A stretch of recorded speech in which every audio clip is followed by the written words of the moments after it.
Hey everybody, I'm Amber. And I'm Maddie. And we're Witches Talking Tarot. And we're still going to say, if you don't get why we're laughing, you got to check out the YouTube. It's just, yeah. Any who's-its. Hey everybody, thanks for joining us this evening. We're going to be talking about spirit animals and familiars. And when I use the term spirit animal, it is all-inclusive of the fact that throughout all different cultures, you can find animal behavioral characteristic associations that are used for magic and spirit work. So animal totems, power animals, spirit animals, they're called different things in different regions and different cultures. And as you're working with different things, you might refer to it differently. I personally am going to be using the word spirit animal, or the term spirit animal, because that's two words. But I will be using the term spirit animal because that is what I always say. So if I try to go with any other term, it's probably going to get fucked up anyway. So spirit animal. And then a familiar is a familiar is a familiar. So that'll be the word we'll be using when we talk about them. And we'll be talking about the differences, you know, between the two. Like, we're going to discuss each thing because some people may think and or do think that a spirit animal or a totem animal is the same thing as your familiar. And two things can be true, but they are not necessarily one and the same. Usually your familiar is going to be usually something that lives with you, and your spirit animal could be an elephant, which probably does not. So that was a really long intro. Thanks for bearing with me, guys. So most of us know that a familiar is an animal that has a strong connection with a specific witch. I do believe familiars can be reincarnated. Do you think familiars can be reincarnated into... Damn it. Yeah, I do. Every time. I was like, what's the red thing that's hanging down back there? It's the time. Sorry, guys. Do I think spirit animal, I'm sorry, do familiars. I feel like familiars can be reincarnated? I confuse myself, guys. That's okay. Can be reincarnated people? No, can they be reincarnated throughout the witch's life? So like that fucking movie with the dog? Fuck that shit. I haven't even seen that movie. It looks like bullshit. All right, so full disclaimer to everybody. Very possibly gonna cry when we are talking about this because Shelby, I called Shelby Susan, which was the dog I grew up with, so many damn times. And it could be just because they were like similar, but even my dad said like no dog reminded him of Susan like Shelby did. And like, I do believe that they can be, like, I believe more so they can find their way back to you. You know what I mean? Like, maybe they weren't reincarnated specifically to be put in your path, but they can find their way back to you. Does that make sense? Mm-hmm. I also believe the other thing too. Mm-hmm. I think both things can be true. Right. What about you? I do. I think so. I think that unfortunately a lot of people tend to think that they find or they call animals their familiars without really having that connection. It's almost as just sort of like I'm a witch, this is my black cat, he's my familiar. Right, and they don't really understand what a familiar is. Yeah, like for me. You know what I mean?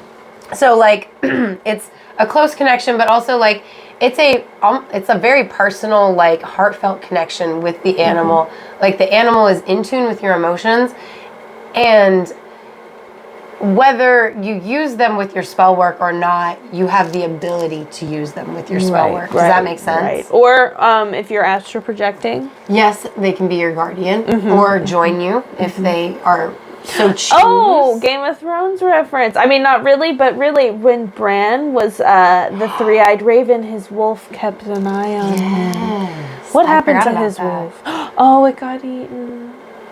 Oh, spoiler alert. I'm sorry, I totally forgot what happened. That's, and I was like, old. Oh. That's old. It's old enough. It's not a spoiler, guys. If you haven't watched it, that's fine. If you're interested now, go watch it. But like, but not now. Like, keep with us until the end of the episode.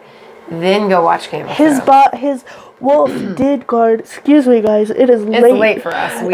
We switched from a day schedule to a night schedule for season 2 just because of family needs on both of our ends.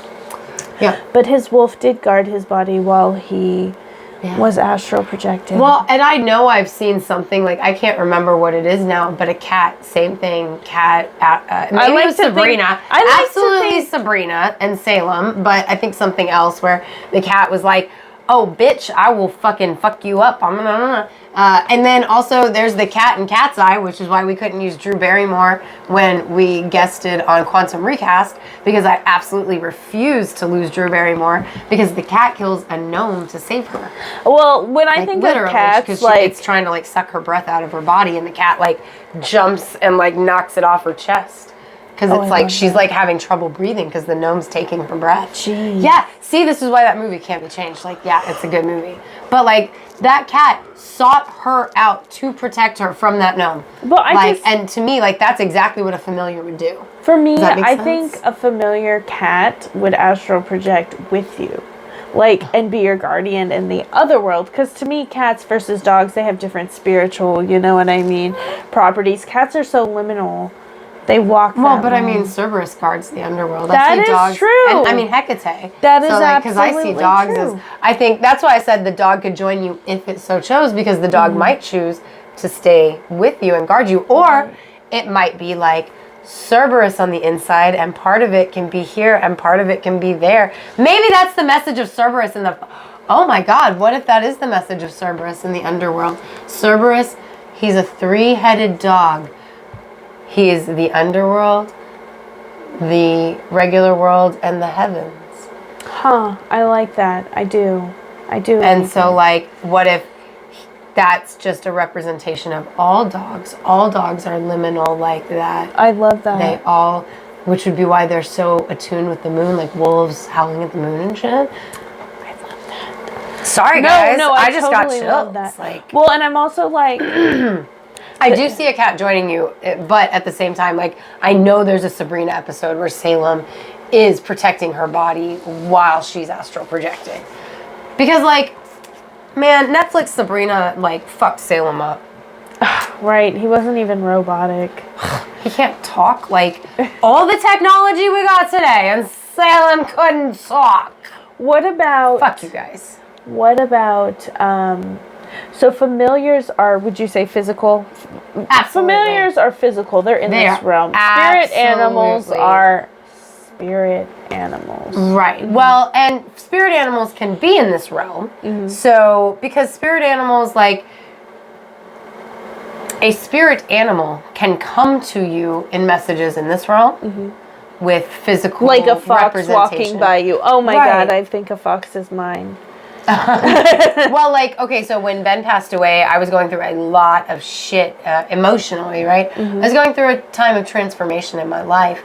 I had monarch butterflies all over me all the time. Like, they would come and land on my shoulder and stuff if I was outside for any period of time. I mean, I literally had butterflies seeking me out. And I was like, okay, like, this, I have to pay attention to this sign. Like, obviously. And I looked it up, and monarch butterflies are all about transformation and going through transitions in life, which, you know, when we deal with death, you go through life transitions. Like, it's just it's literally part of life. And if you believe in reincarnation, then death is transformation as well. In tarot, death is transformation, isn't it? Yeah, death is a great change. Yeah, transformation, absolutely. Yeah. So, I mean, and spirit animals can also, like, you can meditate and you can focus on what spirit animal you need in your life right now and call one to you as well. I'm very curious on if you can do a meditation to just see your spirit animal. Absolutely. I would love to do that. Would that be something that you would recommend doing in a protected space, a cleansed space, you know, because it's not really summoning something to you, but it's still working with that otherworldly spirit that is not a deity. Always have some kind of something going on if I'm doing anything like that. So I would say yes. Like a circle or like salt, or protect yourself in whatever way. Maybe like I prefer oils and sprays. Like I will spray myself with my Unto the Veil spray because it's got lavender for psychic protection. It's got frankincense for protection. Love that oil. Love it. Oh my god, it's so good. It's so spicy. It is so spicy. I love it. Oh, I do. I really do. I get excited. I've been wearing it for since a week after Maybon in my body oil. I've been mixing the Unto the Veil oil in with my coconut oil so that I have a little bit of that. And I smell fucking delicious when I get in the car. It's just me by myself. I'm like, damn, it's so cinnamony and nutmeggy in here. Clovey. Oh, it's good. I would say I meant clovey, but not nutmeg. It's not really nutmeg. I misspoke. I would say cookie-y, but it's more chai tea. Yeah. You know what I mean? Absolutely agree. And I think that a lot of that has to do with like the frankincense and the lavender, and there's vanilla too, for the ancestors. But yeah. Anyway, so I would always do something. Even if it's just anointing my third eye with protection oil.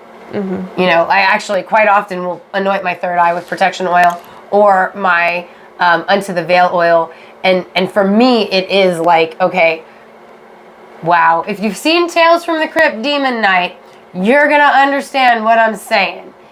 If you haven't, just try to picture it. Okay.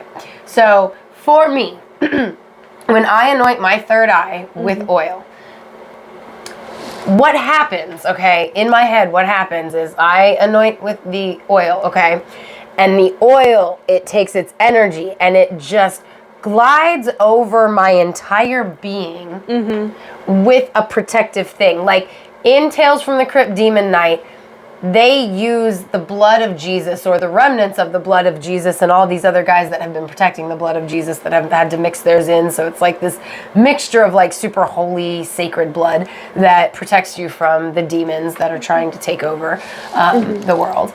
And they, like, even just a little bit, like you can take a little dab of this blood and you put it on the window frame over there. And all of a sudden, the whole thing just lights up and like even just the littlest bit, it spreads around the entire area you need it to protect. And that is exactly how I treat it when I do my third eye that way. I quite often, for small things like this, and I don't say small in a... It's not a large, crazy summoning. Right. I'm not doing like a ritual. I'm not doing a large ritual where I'm like calling the corners and things like that. I'm just protecting myself and then opening up. I do mine with I draw a pinnacle on my third eye. I do, and I just because I feel like it's that double protection. You've got the protection of the oil, but you also got the protection of physically putting the pentacle over your third eye, and I kind of see it as like a protective, almost like shield. Like, I get that. Now that being said, you have protective oils in your shop, don't you? I do. I have protection oil and protection spray in my shop, as well as other oils and sprays that you can use for protection because they've got some of the same stuff. Like, but like maybe you have you want it to like actually smell good, so you can use like your grounded buddy, which is good for protection and grounding because of the items in it. I don't advertise it as protection because it's called your grounded buddy, and that takes away from the humor. Well, and I do love the Unto the Veil. That's my favorite. Unfortunately, that's not available anymore. It's not. It was like a last year thing. But if I had to choose a quick second favorite, it's got to be the prosperity oil. You would not imagine that prosperity oil would smell the way this does. God. When I think prosperity, when I think prosperity, I think minty or like spicy. This is more like fruity. I'm a Florida girl, and I came up with the idea in Florida when I was visiting my aunt, and banana leaves are for prosperity. And I was like sitting by her banana tree, and I was like, I could make a tropical prosperity oil and spray, which, the tropics are prosperous. Oh, absolutely. What I mean? They've got bananas and coconuts and... Right, exactly. Like, they They've got food. They've got The a Fountain longer of Youth. growing season. They've got the Fountain of Youth. Like, it's just like a really prosperous area. And like, you know, so I put like almond oil and elderberries because they're actually for prosperity as well as health. So like healthy prosperity. Oh yeah, hell right? yeah. Yeah. Like, yeah. But I do love the smell too. Like, because it's fruity with spice too, because it's got cinnamon and cloves. I put cloves in a lot of my shit. I love cloves. Yeah. It's my But, favorite. You know, It's my if you favorite. want limited edition oil, right now I have in my shop my limited edition holiday oils, candy cane, Santa's cookies. Santa's cookies, guys. Oh my god, it's like Yeah, it's like straight up like a sugar it's like cookie. vanilla-y. It's is, like yeah. oh my god, it's so good. It's good, but I personally like my Krampus oil. Really? Yeah, so it's my Xmas Eve oil I had made, and I was like, damn, it smells like a Christmas party in this bottle. Like, it's got the cookies baking, it's got the fucking pine trees in the background, it's got your boughs of holly. Like, you can smell it all in this oil. Like, it smells like a Christmas Eve party.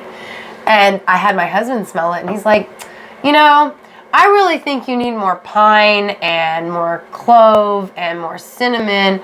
Like, it just doesn't feel... So I went back and I added some more scents to it based on his feedback. And it was like Christmas Eve punched you in the goddamn face. So I named it Krampus oil. And I said the oil smells like I'm pretty sure the exact description is, the oil smells like a Christmas party that your parents dragged you to that you don't want to be at and you don't know anybody there. And I thought that was a good selling point because I thought that was hilarious. I mean, it's perfect for Krampus. It is perfect You for know Krampus. what I mean? And like, I advertise it as like it's great for a man. Like, it's a very manly scent. It's like it's evergreens and spices. I love the Santa's cookies one. Santa's cookies is good. I do love Santa's candy cane. I mean, make sure you don't eat it. It smells just like a candy cane. But like, they're fucking awesome. They really are. But definitely the Prosperity Spray and the Into the Veil Spray are my favorite. I actually have to completely agree with you. Like 100%. I do like your Grounded Buddy, but you know. Well, and I like Happy Days. I created that specifically for me. It's my like feel good oil scent, but Into the Veil, like, it does something. It's that spice. Yeah, it is. It does something. I mean, and just like a familiar, right? Like, when you have an animal that you care about, but that's not the same as a familiar. Exactly. Like, your familiar, when you're not outwardly showing your emotions, but inside, you are turmoil. You are everything. A familiar is going to pick up on that. A regular animal would as well, but they're going to behave differently. Right. This is like, different. I can't even lie. Like, I toyed with throughout my life, is Shelby a familiar? Is Shelby not a familiar? I truly believe Shelby was a familiar for me. I don't know that I've ever had another familiar. Now, do you think there can be more than one familiar? Yes, absolutely. I just don't think I've ever had one. Right. Outside of Shelby. But like, this dog knew me inside and out. We had the same health issues. Like, that's just, I know they say you are your dog, but you know, we had the same health issues. But like, there was this connection with her, and she would look me in the eyes, and it was like she was talking to me as she would look me, like she's communicating with me through our eyes. And like, I've never had an animal that I interacted with and bond, like, even my dog growing up, I loved Susan, right? But the bond that I had with Shelby, I can only say I do feel like she was a familiar for me. And whereas familiars and spirit animals aren't always connected, I did have a revelation today where I think she's trying to send me a message. And I've been seeing labradoodles every fucking where. You never saw labradoodles in Joplin.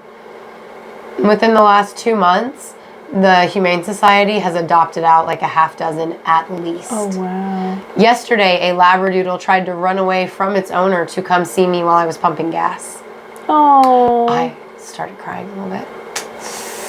I miss my Christmas puppy, guys. I do. But that's not why That's not why I think she was my familiar. I've always, like I said, like throughout the years, I toyed, like I was like, is it just me being like over dramatic, or is this dog really like what she is?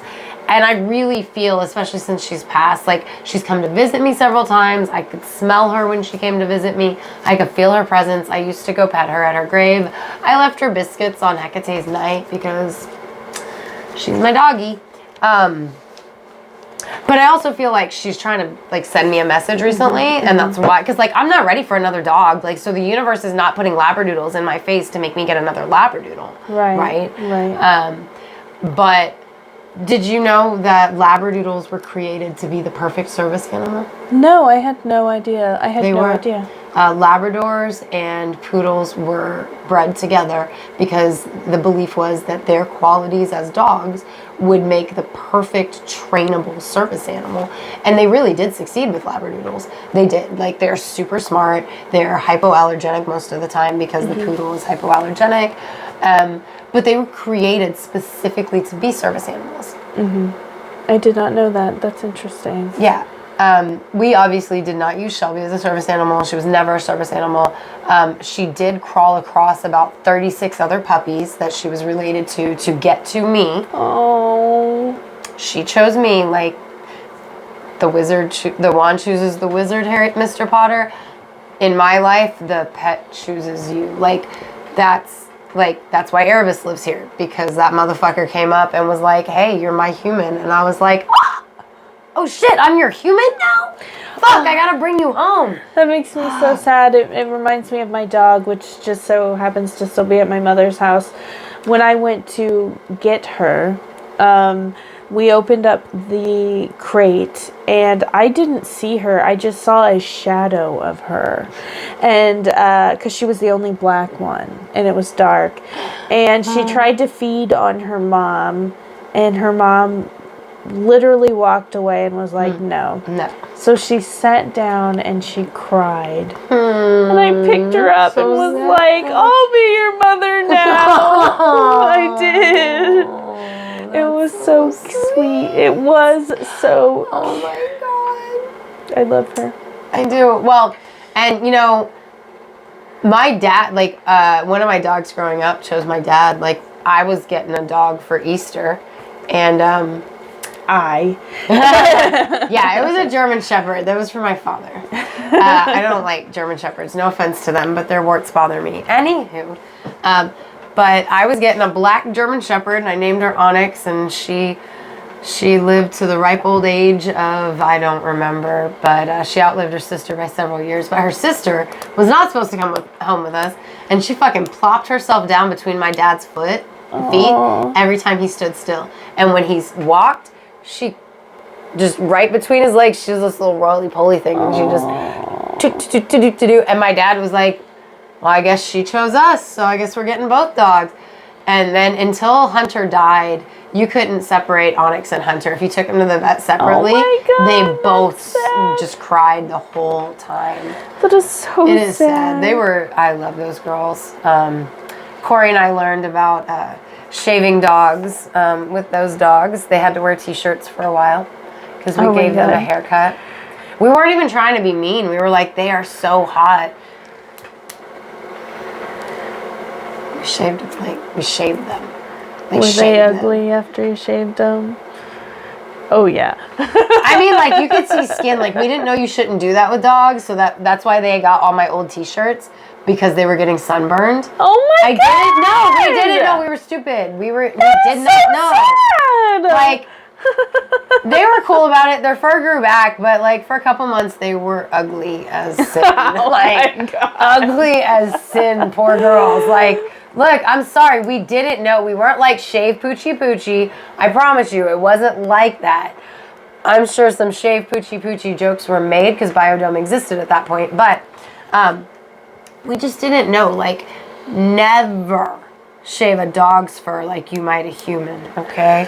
I know everybody's like, of course, Amber. I was like 17. I didn't fucking know. I'm sorry. But, okay, so as far as, do you think you can call a familiar to you? I think you can. I do. Like, would it be like a generalized searching for a familiar? I think in my head, I imagine it a meditation, and a meditation calling out. But see, my problem with that is you're calling out to something. What's going to hear you? Well, and that's my thing. Like, because, okay, so like, when it comes to spirit animals, at least, I don't know about familiars, but like when it comes to spirit animals, you can meditate and just call out to, you know, look for a spirit animal. Or, much more recommended, is you can put intention behind it and you can focus on what it is you would like help with. Like, you know, what can this animal teach me? Because like, okay, so we've talked about spirit animals, but we haven't actually like described. Okay, so a spirit animal. Each animal brings different characteristics and qualities to the plate, right?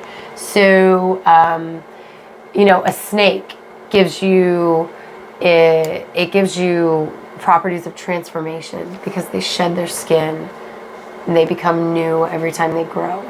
You know, they give you rebirth and regeneration. That's something that is an association with snakes, right? So, wolves have probably like pack related associations. Dogs have like loyalty, but there's like more to it than that. Even like look deeper, like, you know, the Labradoodle was created to be the perfect service animal. It was created to be in service of others, and I have felt some resentment recently, feeling like I have been put in a position of just being of service to others. Like that's the purpose of my life. And as I was preparing and thinking for this episode, I realized I've been seeing Labradoodles everywhere for like 2 months. And I felt like it popped in my head. The universe is telling me, like, yeah, that's why you're here, Starseed. Like, you are here to be in service of others. It has nothing to do with you, Amber. You are literally here just so you can help others. Like, that's your purpose. That's exactly what you're here for. And I think that's why I've been seeing Labradoodles everywhere. So, like, are they my spirit animal all the time? I don't think so. But right now I needed that message. Additionally, once when I was tripping with my buddy, when we were 16, he was like, "You look like a poodle." What the fuck? That's no, it hurt I was so embarrassed. I was like 16, and there was a bunch of us, and we were sitting around the pool, and like, it was the beginnings of my hair getting body, so like, it was really humid, and my hair got like big and curly-ish, and he was tripping, and he's like, "You look like a poodle." And Labradoodles are half poodle, you know, so it's like, have I always had a poodle connection? Because like also poodles are a German dog, and like I've got the Norse ancestry, and I don't know why in some way Hecate seems very German to me. Like I could picture her as an old German lady, you know? Oh yeah. And so it's like, you know, like when I was a kid, I got offered 2 black poodles by my grandmother that bred poodles. Like she was like, she couldn't sell them, and she did my parents dirty by offering them to me. But like, I was offered 2 black poodles. When we got Shelby, Corey wanted to get a black Labradoodle. He was reaching for a black one, and Shelby just climbed across everybody into my hands. My Christmas puppy. But, you know, no matter what you call them, a spirit animal, it can be with you for your life. It can be with you for a fleeting moment. Exactly. Just to give you a message. You know, I don't see butterflies all the time, but when I start seeing butterflies all the time, I know that that's a message. Does that make sense? Right, absolutely. Like, I see dragonflies sometimes, but I don't see them all the time. So if I see dragonflies all the time, well, that's a message. Right. You know what I mean? Like from I a totally spirit agree. animal. I totally feel Just you. like if you're driving somewhere and a fox crosses your path, that's very rare. Very rare. I actually had that happen. And I was like, Bryson, I just saw a fucking fox. Oh my God, that time with the oracle cards. Oh my God, it was a fox. It was. I was right. God. I was right then. I think it's a fox. You're right. But also, like, get this. I don't know if this is a spirit, like, animal incident or what. My husband and I were back roading because it would help get my son to sleep. And also you see some really nice shit out there. During the day, we're just back roading. There's something in the middle of the road. I'm like, hold up, is that a dog? It wasn't a fucking dog. It was a fucking bobcat. Oh my God, I had a bobcat run across the road on me the other day. They're huge. I didn't realize how big they were. I know. Yes. That's why I thought it was a dog at first. But the ears is what, and it looked me right in the fucking eye and ran off into somebody's cornfield, probably fucking around with their shit. I was out on Clem Road, if you know where Clem Road is, y'all.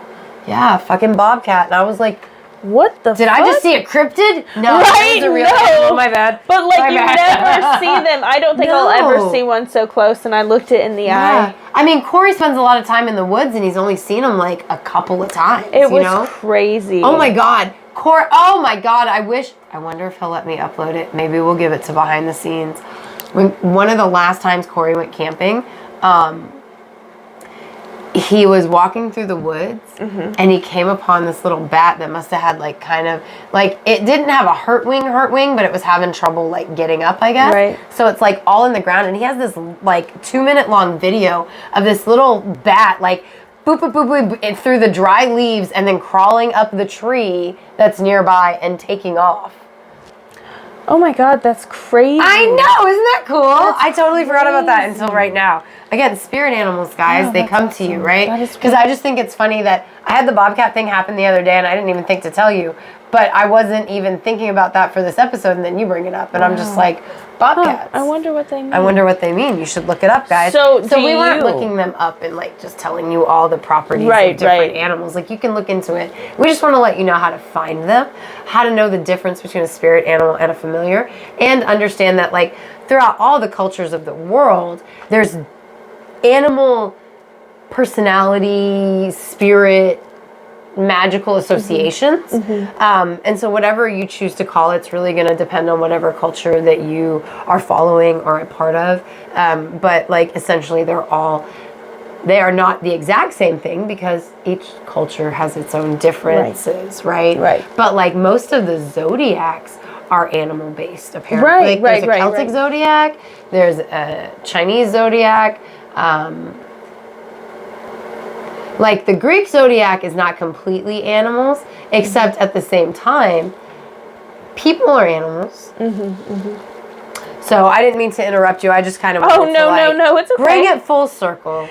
So do you guys believe in spirit animals? Do you think you have a spirit animal? And if so, what is it? Do you think that you've connected with your familiar, or are you waiting patiently and considering doing that meditation Amber and I talked about? Do you think that everybody will have a familiar in their life that practices magic? That's a question. I do. You do? I do personally. Sorry to interrupt. I was going to say, I want you to answer, but also you guys, that question is for you. I just wanted to know Maddie's 2 cents. I'm not sure. Like, I'm not sure. I want to believe that, but then it's like, is that just like because I want to have a familiar? I don't think so. I do believe every magical person. That's just me though. So it also makes sense because you'd be connected to that spirit world, and the animals are connected to that spirit world. So I don't mean to keep talking. We're both ending this by jumping in on top of each other. I know. So if I don't mean to. God, here we go. So if you're watching Love you, Melissa. Motherfucker. Okay, love you, Melissa. But for real, if you guys are watching on YouTube, please like and subscribe. We're 19 away from reaching our goal at the time that we're recording this. Check us out on Instagram at Witches Talking Tarot. Check us out on Twitter at Classiest Witches. Support this show on Patreon. Maybe you can we can pay for us to have lessons of not over talking. But come on, you love it. That's why we keep being your favorite spiritual show and your favorite witches. Thanks for sitting with us for a spell.